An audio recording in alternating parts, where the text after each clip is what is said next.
Welcome to Business as Unusual. This is the live stream where we explore the pressing issues and emerging trends that are shaping the business landscape.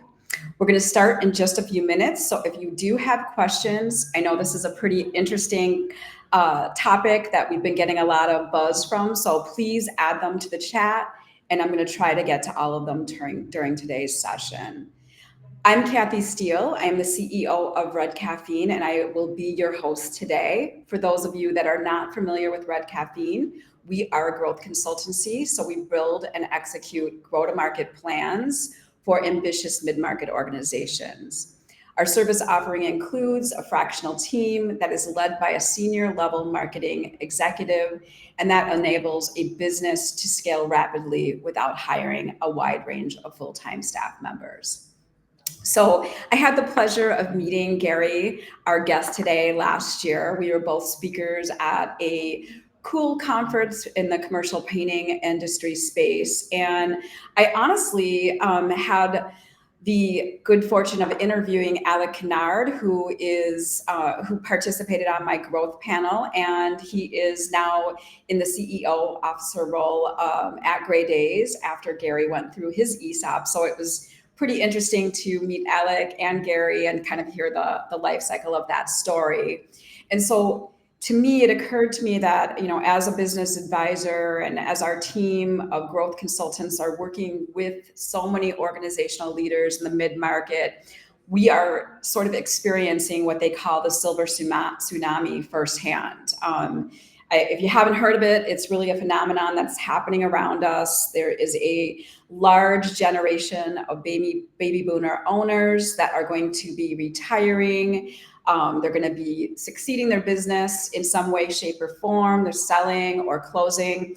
And so this demographic is going to be about half of the US small businesses in the next 5 to 10 years. So it's really going to change the landscape of generational ownership. And so Gary's story touched me so much, and it's so powerful how he's actually turned his personal experience into a new service offering in business. I think that's pretty exciting and very entrepreneurial. But I'll let Gary tell a little bit more about that. Well, welcome, Gary. Thank you for joining us on Business as Unusual. Could you give our guests a little bit of an overview of your career journey and your business, and I'd love to hear something that's not on your professional bio. Sure. Well, appreciate you having me, Kathy. It was great meeting you also out there in Austin. And you're right. Alec is a special guy, and I'm lucky to have him succeed me as the CEO at Gray Days. So it was kind of unique that you spoke with him first, then we met out there. So a little bit about me. I founded a business, Gray Days Contracting. Started off as a residential painting contractor, like a lot of painting contractors do. Grew the business up to become a commercial contractor, ultimately specializing in warehouse and manufacturing buildings around the country. I like to say we carved a niche that was like an inch wide and a mile deep, and that's all we did. Rather than focusing on a geography, we focused on a building type, and then we just did it everywhere. So we literally worked in 48 states across the country, and even down into the Caribbean, but chasing the exact same project, a warehouse or manufacturing building. I was the CEO of Gray Days from, I guess, when I started as a kid. I wouldn't have called myself a CEO at the time. Right. For about 30 years. It was a 30-year career. And I ultimately sold the business in 2017 to an ESOP. I continued to lead the business even after I sold it to an ESOP. In fact, when we start talking about the benefits of an ESOP, it's one of the biggest benefits that it's not an immediate timeline where you walk out the door and trade the business for a check and head to the beach. In fact, the transaction just simply doesn't work that way. So I continue to operate the business. I continue to lead the business. I continue to make all the decisions about the business, and did so for about 5 years following the transaction before I named my successor, Alec, that you met. He and I worked alongside each other for 2 years before I retired at the beginning of 2024. And I started a business, ESOP Consulting Group, and then ultimately joined Tenor ESOP Partners as a partner. And actually, I lead their construction practice now. That's kind of the highlights of the career, the bio. I will tell you what's not on the bio is kind of how I landed at Tenor, which is interesting. Tenor was the transaction advisor for my business when we did the ESOP transaction in Oh, 2017. wow. Okay, so um, I I started off interviewing transaction advisors like most folks that are trying to do their due diligence and research and really make sure that they got the right advisors or consultants on board. Uh, I interviewed three. I interviewed a large investment banking kind of M&A firm that ESOPs was one of their specialties. Sure. I interviewed an accounting firm that had a ESOP practice here in Atlanta, and then I also interviewed a local attorney, a RISA attorney, who also structured transactions. I had my mind made up. I really already decided who it was going to be. My accountant says, "Hey, can I offer just one more to take a look at?"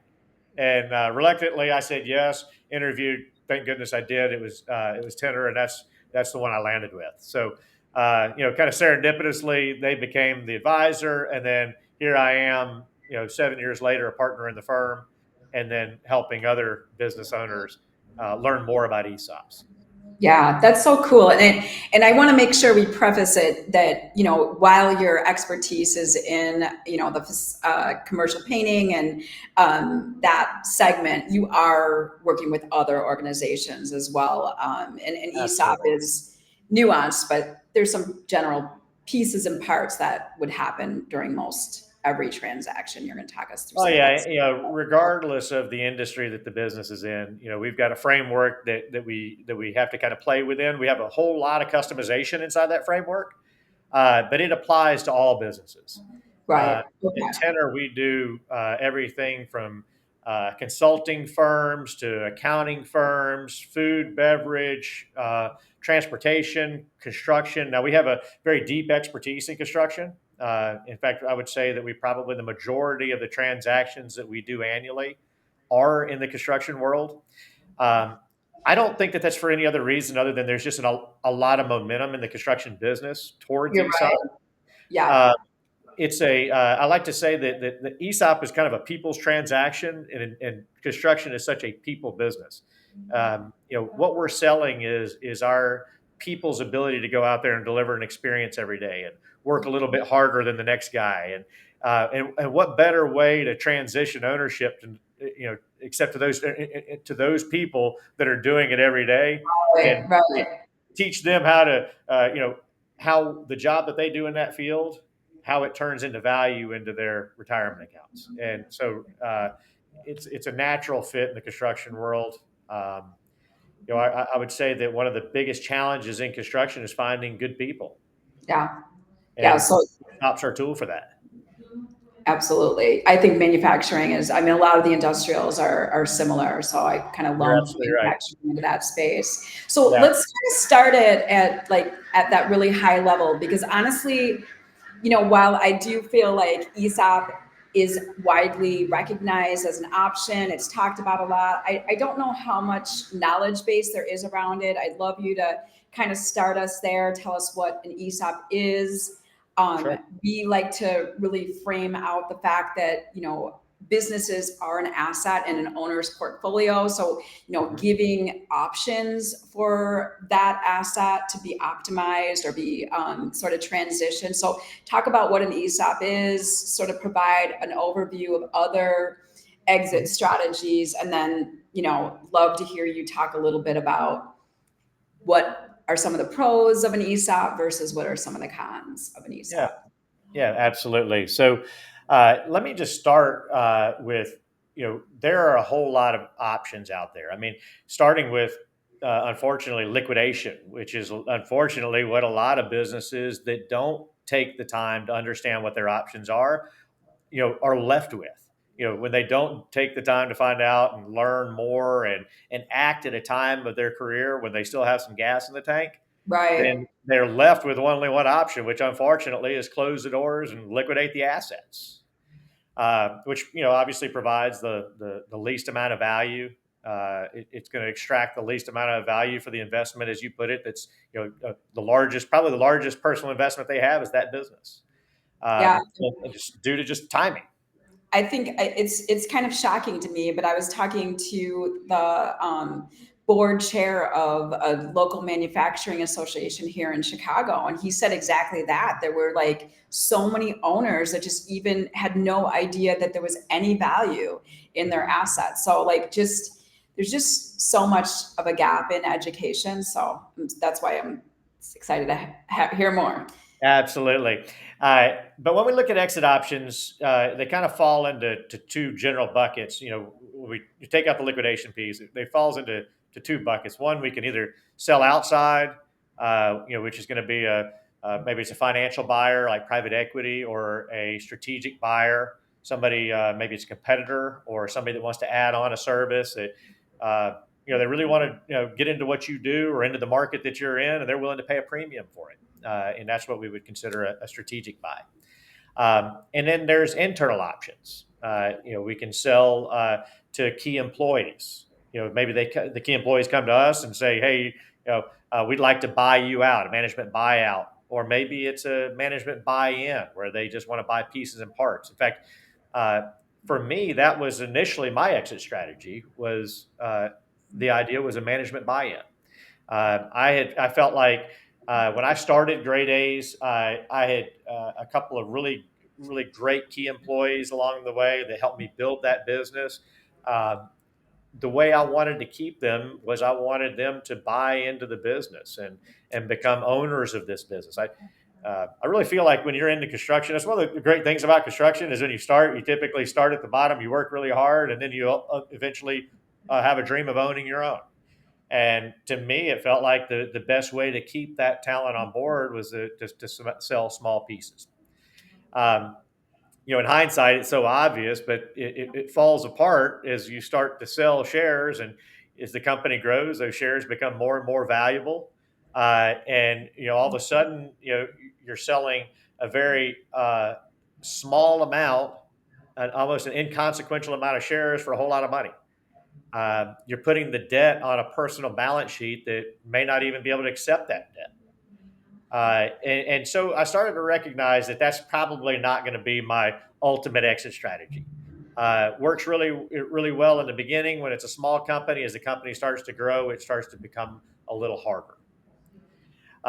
And so that's when I started looking at other options. I liked the idea of selling inside, but I knew that the management buy-in route wasn't going to be it for me. Yeah, I've So heard that. I've heard that from others that have gone down that path, that it becomes sometimes untenable to actually, acquire shares because it's just so costly. right. Yeah. I mean, at the time of the leader's life, that when I wanted them to buy in, they were, had growing families, and they were making Right. decisions between buying the next big house for their growing family or buying shares at Great Ace. And Yeah. it just obviously the conversation around the dinner table may not have gone my way. so, uh, so I started doing some investigation and research and talking with other peers. I had a couple of different peer groups that I was in with other business owners, and started to learn more about the idea of employee ownership and ESOP. And ESOP is just an acronym for Employee Stock Ownership Plan.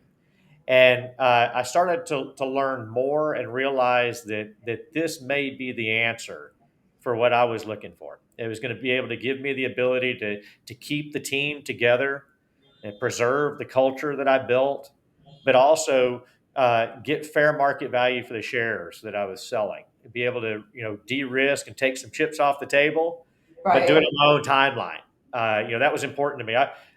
When I sold the business, I was, gosh, I was 45 when I sold into an ESOP. So there's a lot of gas left in the tank. I wasn't ready Right. to step aside. I wanted to. I was having a great time doing what I was doing, but it was just time for me to start to diversify my own personal investment and put it into some other things and some other interests that I had. So with that, I landed on ESOP, and That was in 2017. And as I mentioned earlier, I continued to operate the business for 5 years when nothing changed operationally in the operational leadership of the business. One of the things about ESOP is it's a transition of ownership, not necessarily, and not at all a transition of management. It is two Yeah. different things. Uh, so ESOP is, like I said, an acronym for Employee Stock Ownership Plan, and what that means is it's a qualified retirement plan uh, that invests solely in the sponsoring company. So it's going to look and feel a lot like a 401k to the plan participants, to your employees. But it invests only in one stock, and that's the stock of the sponsoring business. So the Grade A's ESOP invested only in the stock of Grade A's contracting solely. Um, what that meant for your employees is a couple of good things. One is that their blood, sweat, and tears actually created value in their retirement accounts. Unlike the 401k, where that may be invested in a multitude of different stocks and was highly diversified, and they had some Home Depot, maybe some Coca Cola, and all these really great blue chip stocks, but it didn't matter how many orange buckets they bought or Coca Colas they drank, it wasn't going to affect the value. Right. Right. But when they get out and they, the long evenings or jumping on those airplanes or staying, spend a little extra time on that job to make sure that the customer is happy and buys again, well, that actually adds value to their retirement accounts. So, big advantage for the employees just in terms of engagement and alignment. Uh, it's also a big advantage to the employees because, unlike a 401k, this account's going to grow much faster. Uh, you ESOP accounts typically grow 2 to 3 times faster than 401k accounts. Wow. So it's like a retirement windfall for your employees, unlike what they would receive in a 401k and or what they may receive is, for Social Security after retirement. Um, so again, it's like a 401k on steroids, from the employee's perspective, but it's also a very tax advantage exit strategy for the selling shareholder.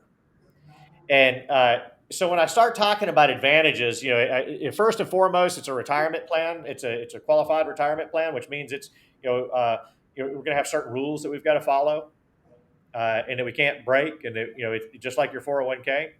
And then the next, really, six advantages are incentive for the employer or the selling shareholder to choose this option for ESOP, because what you're doing is kind of it's a gift of opportunity for your Right. employee, and this is Yeah. incentive for you to give that gift of opportunity to your employees.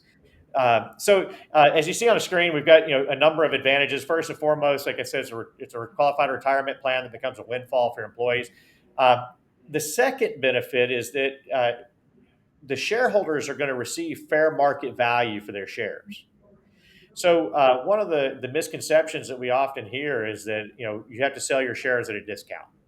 That's absolutely not the case, because nobody would do it. You know, uh, you know it's this is likely the biggest asset on your personal balance sheet as a business owner, and you deserve fair market value for all that hard work. And what happens in an ESOP is we create first a trust, and there'll be a trustee, and that will be the buyer for the stock. And there'll be a negotiation between the seller and the buyer, and the buyer will also get the help of a third party valuation firm or a financial advisor to guarantee that the buyer doesn't overpay, but also that we're going to negotiate the highest value possible for those shares of stock.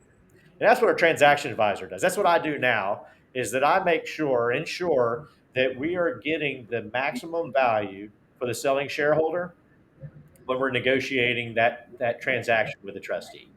So first benefit to the owner, to incentivize them to take advantage of this ESOP transaction, is that they're guaranteed fair market value, because it's a fair negotiation between a buyer and a seller. Second thing is that the selling shareholder can retain control. Just like I had mentioned, I continued the CEO. I was still making all the same decisions. If I wanted to hire somebody, I hired them. If I wanted to buy a truck, I bought a truck. There was nobody to answer to. So although this trustee is the buyer, this is a transfer of ownership again, not a transfer of management. And the Yeah. transfer of management happens on the selling shareholder's personal timeline, just like it did with me. I went 5 years before I announced my successor. Uh, I had a decision to make. I had two or three options. We chose the best of those two or three options. I was able to work alongside Alec for 2 years before I turned over all the operational responsibility to him. So, he and I were connected at the hip, and I was able to make sure that the business was ready for him, and he was ready for the business before I Yeah. transferred ownership. I feel like that speaks to Neil's question around like if you have this desire to ESOP, but maybe you don't see that you have the internal team, that is really the right people to transition the business, that you still have those options. It's not like, all right, Absolutely. I'm an ESOP and now I'm stuck with, this is my only option. You're still going to be able to hire for or, be planful in how the business gets transitioned from a leadership standpoint. Yeah, there's no regulation saying that there's a timeline that the selling shareholder must exit the business.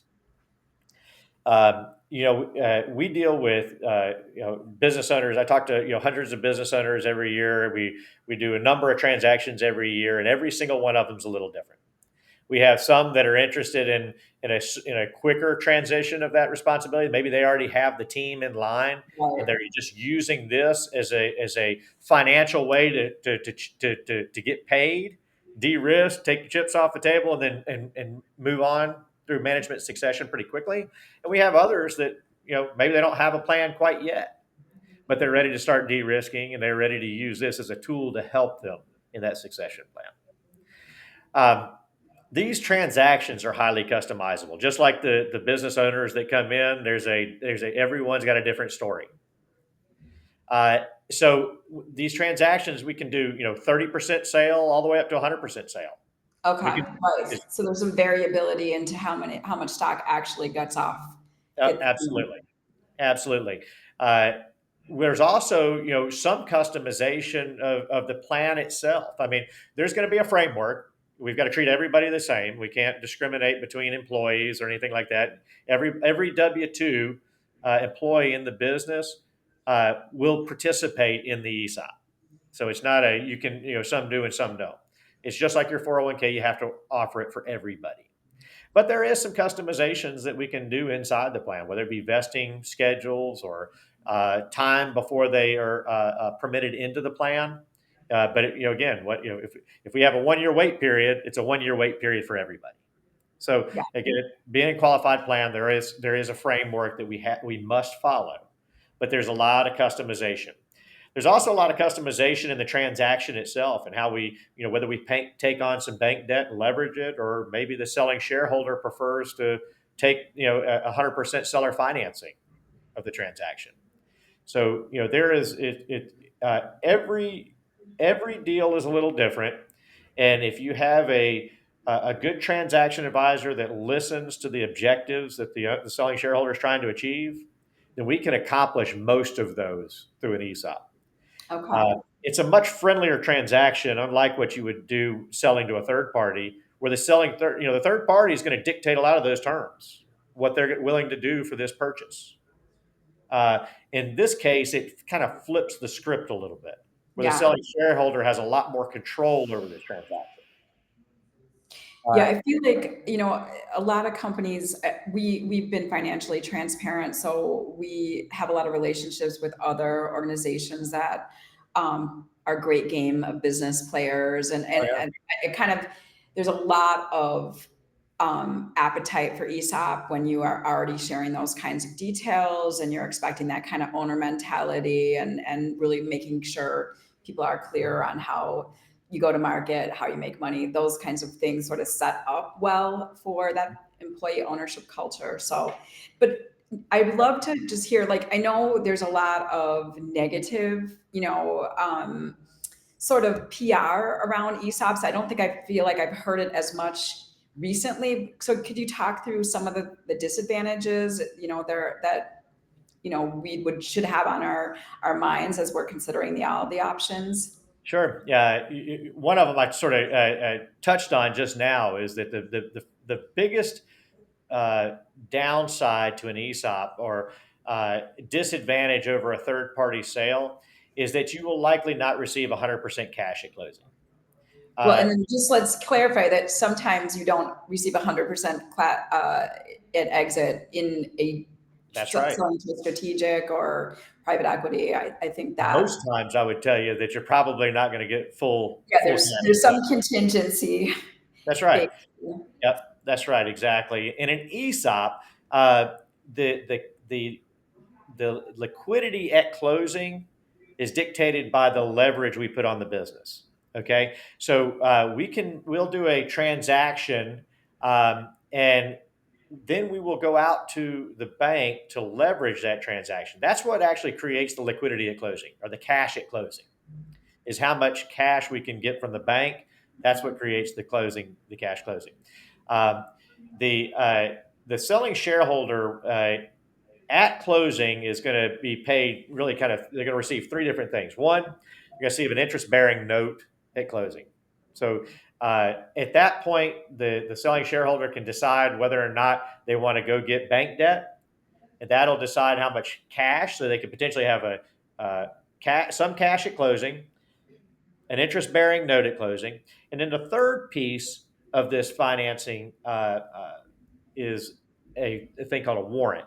And one of the advantages, and probably one of the most unknown advantages of an ESOP, is that we're going to sell 100% of the business, or we're going to sell whatever portion of the business. If you sell 100%, then we're immediately following the close of the transaction, we're going to carve out a portion of that equity and give it back and put it in two buckets. One is going to incentivize the selling shareholder for taking on that note, that 100% financing note, or whatever portion of it they take.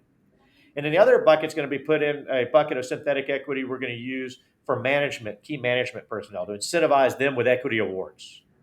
Okay. Okay, so at closing, again, the selling shareholder is going to have kind of three different things. One, a warrant, some equity that they will exercise in the future and gives them an opportunity to participate in the future growth of the business. Some cash at closing. Usually, it's a significant amount. Usually, it's 30 to 40% in cash, and then the balance in an interest-bearing note. Okay, so you can look at that as a disadvantage depending on what your objectives are. If your idea is to trade your business and the team and the culture and for a check at closing and head to the beach, this is probably not the transaction for you. But if you're interested in de-risking slowly, keeping control of the business for some period of time, you still have gas in the tank, and you're still liking what you're doing, and you want to work for some portion of the time to ensure that your money is coming back to you, you're going to get the full value of that transaction, then an ESOP's a great opportunity, because the tax advantages for an ESOP are unlike any of the other transactions. Okay, we're gonna get into those tax advantages, but let's just hit real quick these disadvantages. Uh, the selling shareholder is likely going to want to stay on for some period of time, because again, they're not going to get 100% cash at closing, so they want to stay on and continue to operate the business efficiently and effectively, and ensure they get all the cash out of the transaction. And there's going to be some ongoing administration cost for an ESOP. It's going to be similar to like your 401k. You're going to still have a third party administrator that you're going to need to pay. The only thing above and beyond that's required of an ESOP over a 401k is an annual valuation, and there's some cost to an annual valuation. Yeah. Okay.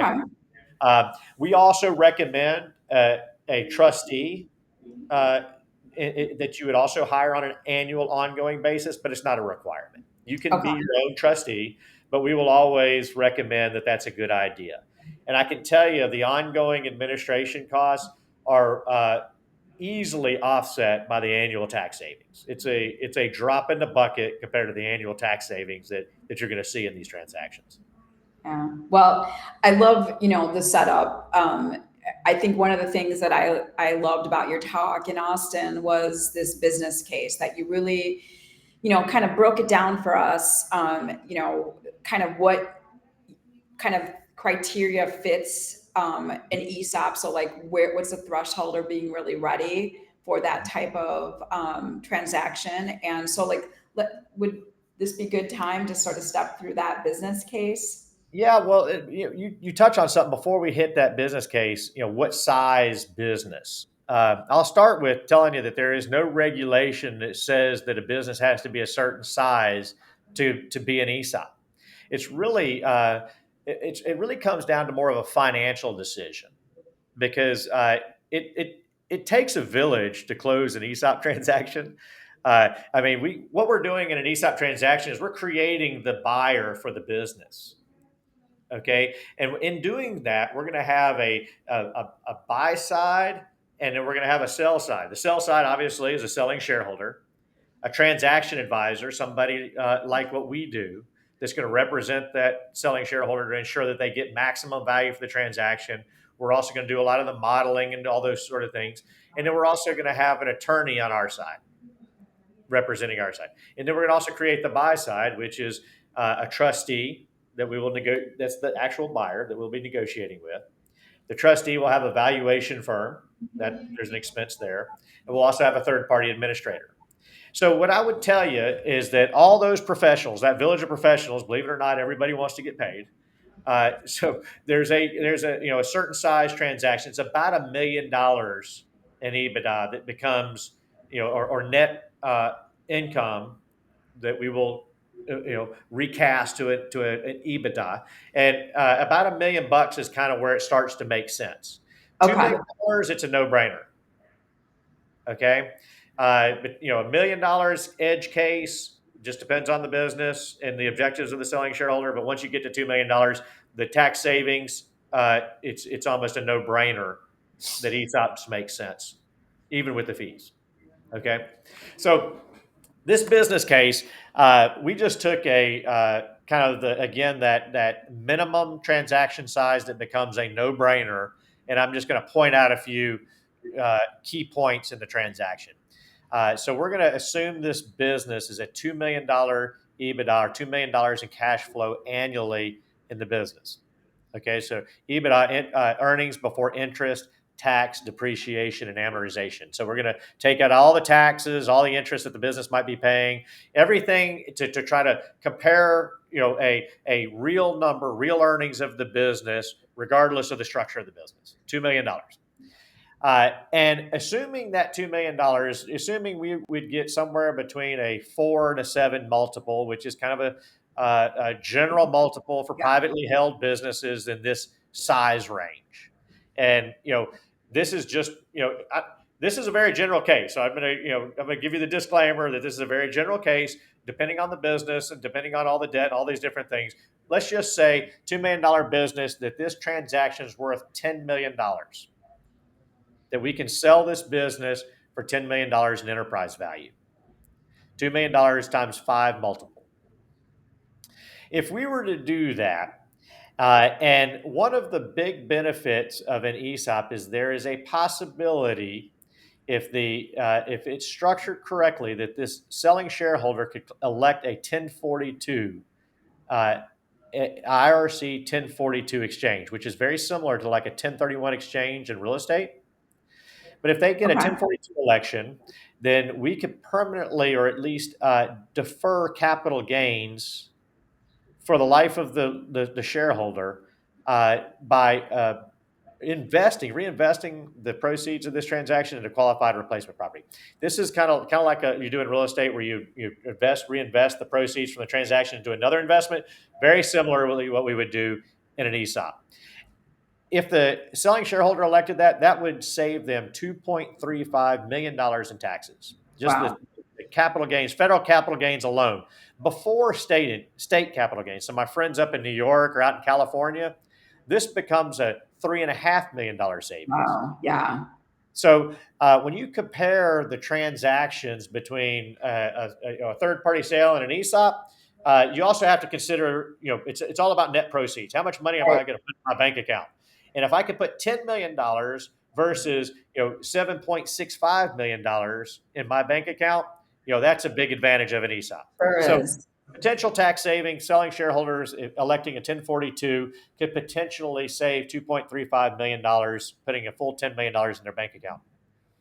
The potential tax, state tax again, is anywhere from zero in our, tax-free states, states with no income, state income tax Sure. versus, some of our higher ones.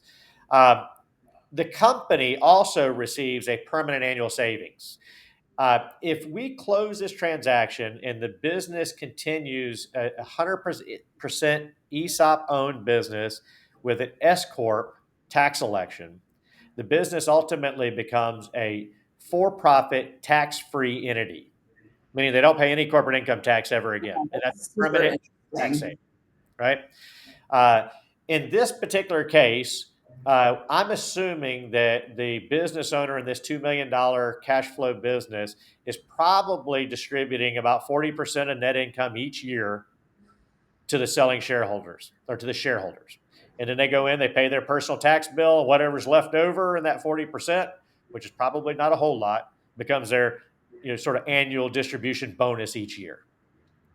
This is kind of a pretty typical way that S corp business owners handle that K1 tax liability. Yeah, it's So, super.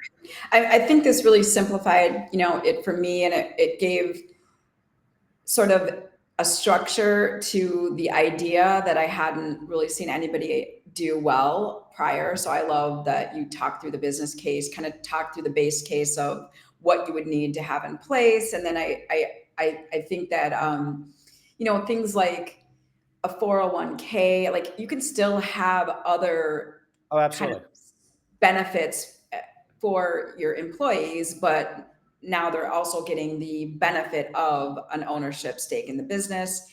I think the other thing that I didn't realize maybe up until a couple of years ago was that ESOPs could also be sold. So down the road, there is an opportunity to sell an ESOP to a strategic buyer. And talking to one leader that did that, that was probably one of the most exciting parts of the puzzle of selling that business was the fact that everyone won, like the Yes, whole team participated in that exit. And that to me is a lot different than some of the other types of exit you hear about, and how it's shocking to employees. It's not planned for, the culture yeah, suffers. So it just can be a really, really different experience for your culture and employees post a transaction. So just interesting absolutely. things that I think I just love to share out, because I guess I would have assumed that you could sell an ESOP, but until you hear the stories from other entrepreneurs, you don't really. Absolutely. Selling to an ESOP does not prevent you from selling the business later to a third party buyer, whether it Yeah. be a strategic or even a financial buyer. In fact, if you think about it, what's happened is that selling shareholder took advantage of all these great tax savings. It put the business in a great spot where it no longer paid tax. It was able to quickly amortize that debt for the first initial transaction Yeah. very quickly. In this case, it's 5 years. If you think about it, this business will generate $2 million a year in cash flows on a $10 million transaction. They're easily out of debt in 5 years because they no longer have any tax drag. Yeah, and I Once, feel like there's a lot of interest in ESOPs from private equity now because of just that ownership culture. It's absolutely. also become, something that private equity is even looking at in terms of ideal Yeah, the businesses to largest private equity firms in the nation now are using, stealing pages out of our playbook yeah. to put into their biggest investments. They're looking at and buying ESOP businesses because ESOP businesses, have the advantage of alignment of all of their people and their purpose and their profits of their business all aligned. And that creates a lot of growth, and it really accelerates growth in the business. It perked up the eyes of all of our private equity friends. Well, these businesses operate. Um, One of the things that we see, when we start thinking about, so there, this is kind of the dollars and cents, right? You can quickly Right. amortize the debt. One of the other things I want to point out before we move off of this slide, assuming that this business continues to grow at about 5% in 10 years. Remember that equity bucket, that second bite of the apple we talked about? Right. Synthetic equity in 10 years in this business would be worth almost as much as the transaction value, the original transaction value. So Wow. it's like selling that business twice. Once, in a very tax advantaged manner, and then the second, when you exercise that synthetic equity, potentially another $9.5 million later. Um, so that $9.5 million is split between the selling shareholder and then the management that's continuing to run this business. So now the selling shareholder and the key managers are now earning side by side, growing this business in alignment, complete alignment, as well as the plan participants, all the employees in the business. Everybody's motivated and aligned around one single thing, and that's the selling. The share price that again, we get a valuation each year, and we celebrate that share price each and every year. So when we start thinking about some of the advantages outside of this dollars and cents, there's been study after study after study about how well businesses perform post ESOP transaction. Uh, NCEO, the National Center for Employee Ownership, and Rutgers have done study after study talking about how quickly businesses grow once they go ESOP. There's studies that say that ESOP businesses grow at least 10% faster than their non-ESOP peers. So, what does private equity want? Private equity wants growth, right? That's how they make money. Is they buy low, they grow the business, and they sell it again. So, it's a no-brainer to see what that alignment does. The result is faster growth, better alignment, with your people. In fact, if we go to that next slide, I mentioned a couple things. Here's the reports around the growth. Alignment. It creates alignment. Typically, businesses, ESOP businesses, the participants typically make more money in wages, and they typically have 2 to 3 times retirement count balances as their non-ESOP peers. When I say that the retirement it's very similar to a 401k, but on steroids, I can tell you that at our company at Great A's, we see it. We've got folks with account balances, six-figure account balances in less than 5 years. These Wow. folks that have been there since the beginning have, multiple $100,000 account balances in their retirement. Yeah, that's what you hear. I mean, like I've heard a lot of that in great game companies. I do think that there is some education around what to expect post transaction. I also have heard like from friends that have ESOP where they're like, oh, we had to explain the difference in the first year bonusing structure because we were, sort of funding the transaction. So there, to me, there's just some things to get in front of in terms of what this long-term advantage looks like versus what you might experience as an employee owner in the short term. Like you're an Yeah. owner now, so there's like a There's whole some different. education that goes with that.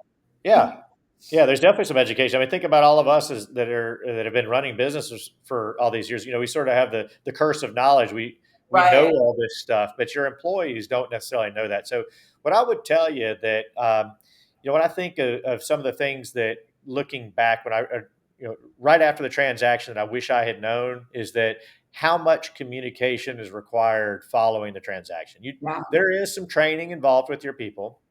One of the misconceptions around an ESOP is that I'm required to share the financials of the business with all my employees. That's not a requirement. There's nothing that says that you have to, but I would tell you that you're going to have to be comfortable with some level of financial transparency to really get the full value of an ESOP. That's part of that educating and communicating that you have to do right after the sale, because you're going to go in and you're going to announce, hey, you guys are all owners. They're going to say, okay, well, show me the numbers. Well, you need to have a plan for that. Exactly. And it's not, it's a big education process to It is. create financial literacy from a business owner standpoint. I know that many of our employees have even said that it's helped them with their personal finances to have that kind of knowledge base, Yes. but it's not something that just happens overnight. You absolutely have to bake it in. Yeah, we already were pretty transparent. We already had a more of an open book management style already, and I would tell you that ESOPs are just going to help add to that. It's all part of a great culture. When you have Right. transparency and accountability, and everybody's fighting for collective results already, and then we install an ESOP and overlay an ESOP with that. It's going to basically it's like pouring gas on an already burning fire, right? It's not going to fix a bad culture, but it's certainly going to accelerate a great culture. It's really just it's helping your people. It's giving people a stake in the outcome. It's helping them, giving them a piece and really allowing them to put their sweat equity into a business and earn right alongside those selling shareholders instead of they work their tails off and two or three people at the top get all the benefit. Instead, we're sharing it across the company. Yeah. And and one of the other misconceptions I want to dispel or I want to bust in this podcast today is that people think that their employees have to buy these shares. There is no money out of pocket for your employees.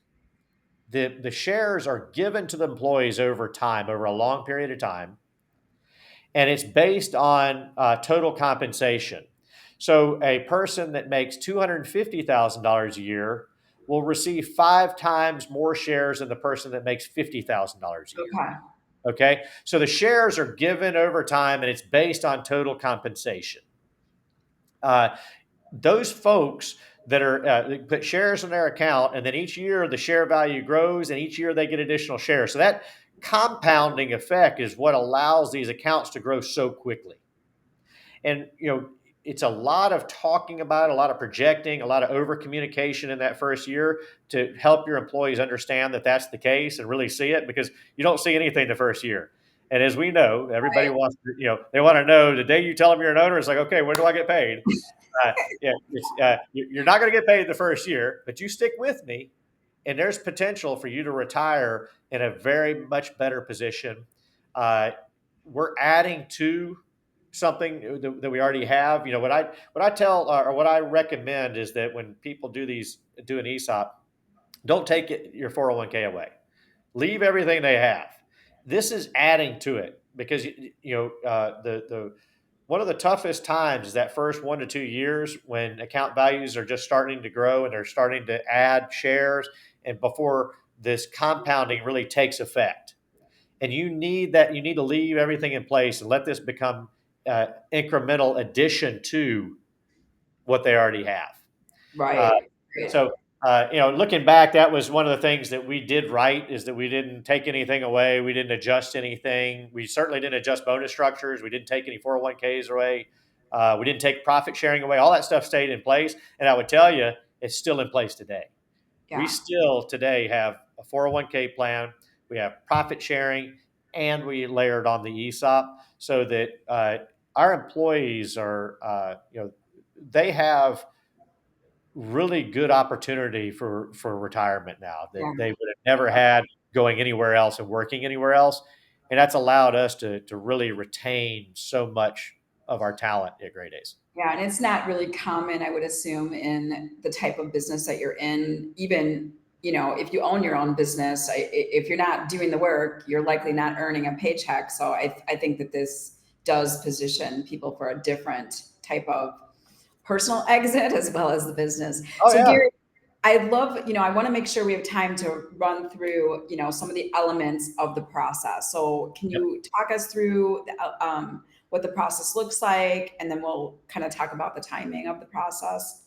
Yeah, you bet. Yeah, if we can hit that next slide, let's. This kind of outlines the steps. Now, at Tenor ESOP Partners, we break the transaction down really into 3 steps, and I add this first one, the fourth, because that's kind of where we are right now. That's where all of our viewers are right now. Is that they're doing some research and just sort of personal reflection on, is this make sense for me and my business? And I would tell you that there's a number of places that you can go to get information. Some are more credible than others.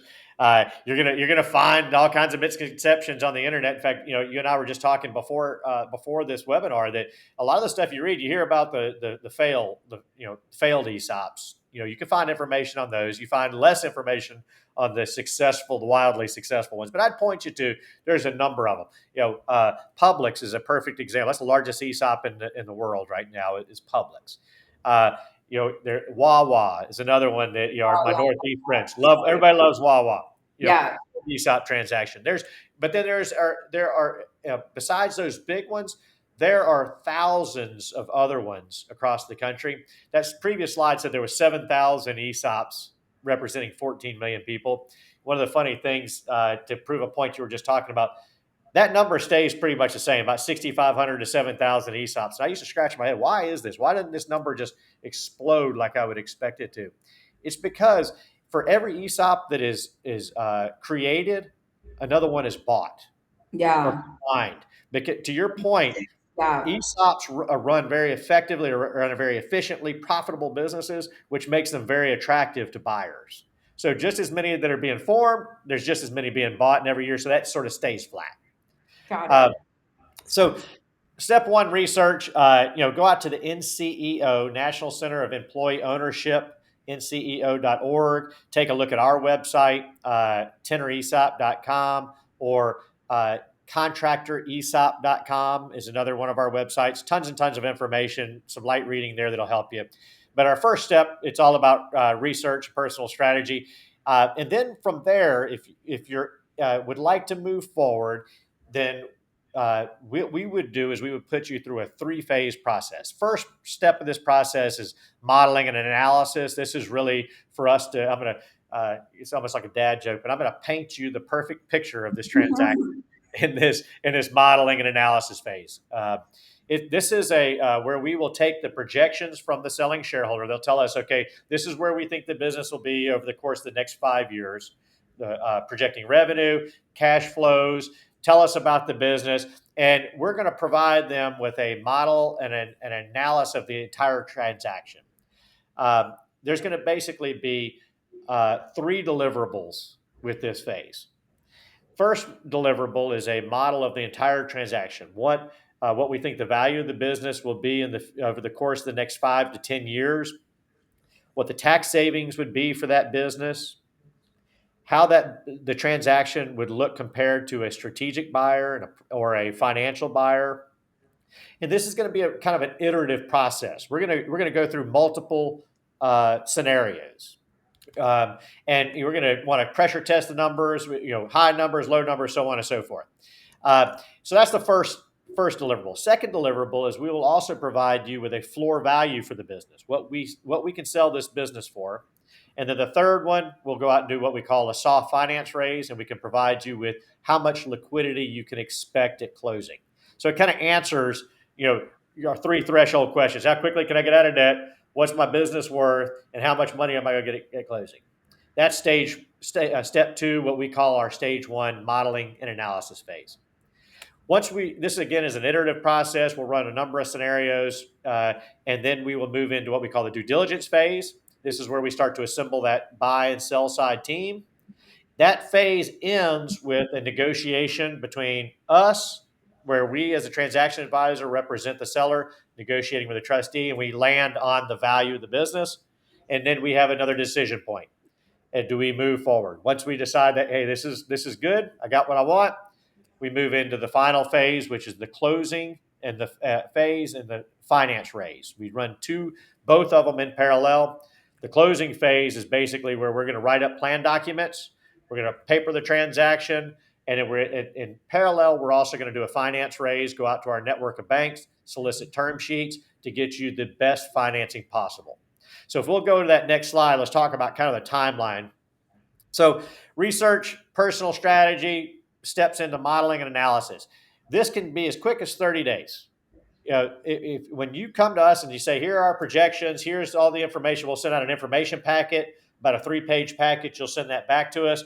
30 days later, we're going to provide this very intense report, extensive report on, again, the amortization schedule of the debt, comparing the transaction to other transactions, value, as well as a soft finance raise. We'll turn that around in about 30 days.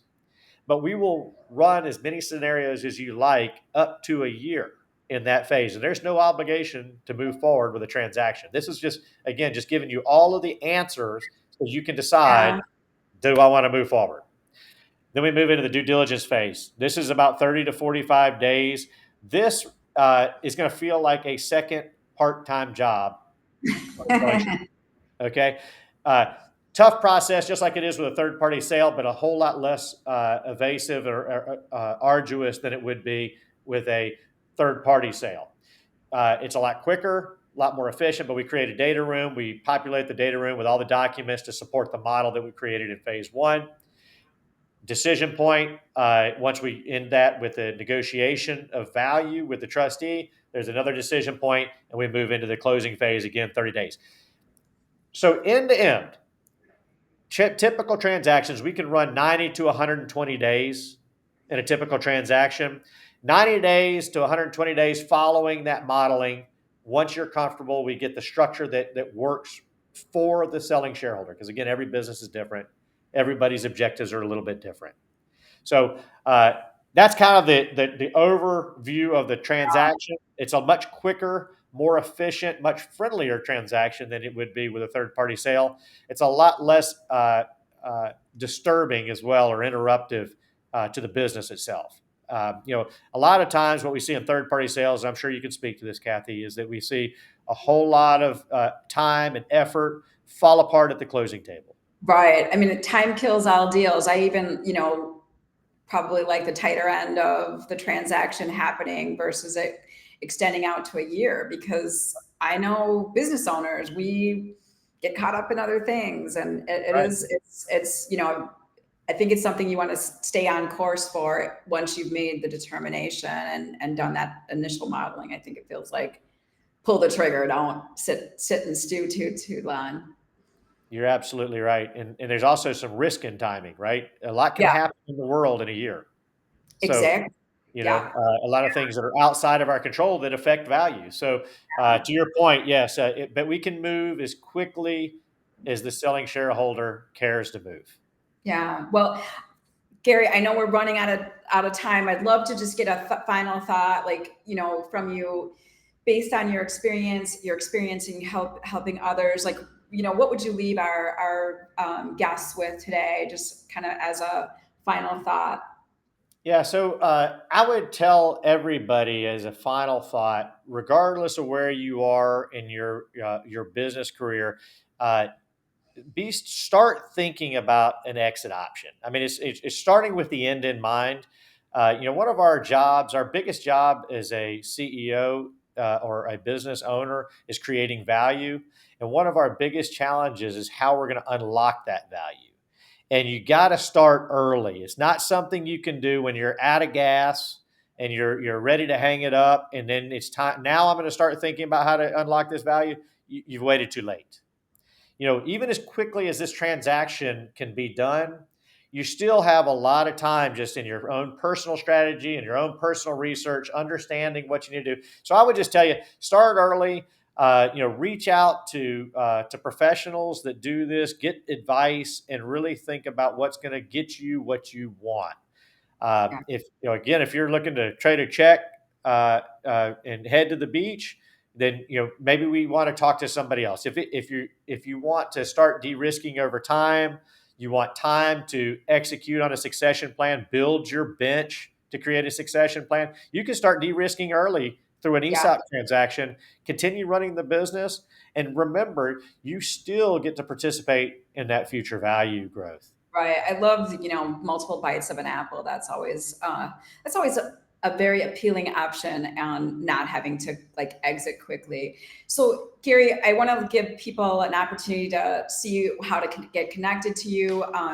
This is Gary's LinkedIn account, his email address. So if you have more questions, Neil, thank you for the affirmation of the information shared today. I'm sure people will have additional questions, so feel free to reach out to Gary and just put business as unusual in the subject line so he knows that you're coming from our live stream today. I want to also thank our sponsors, M3 Learning. They are really one of the most influential and successful sales management and training companies. They are building sales superstars. We love the folks at M3. Our other sponsor, HR Source. I think a lot of employers have been going through some volatility as they've started this year. So these gals and guys are the go-to resource for employers. They've got the hotline for urgent questions. They've got an exchange so you can network with HR professionals and peers. They've got data around salary,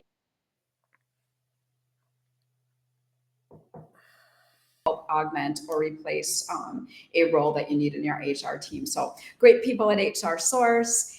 And lastly, I wanted to introduce our next guest, the vivacious and spicy and savvy and cool business leader, Kate Rome, is going to be talking about her experience in thinking about being a third generation leader and what she wants to do with her food manufacturing organization. So she's been working with us for a couple of years.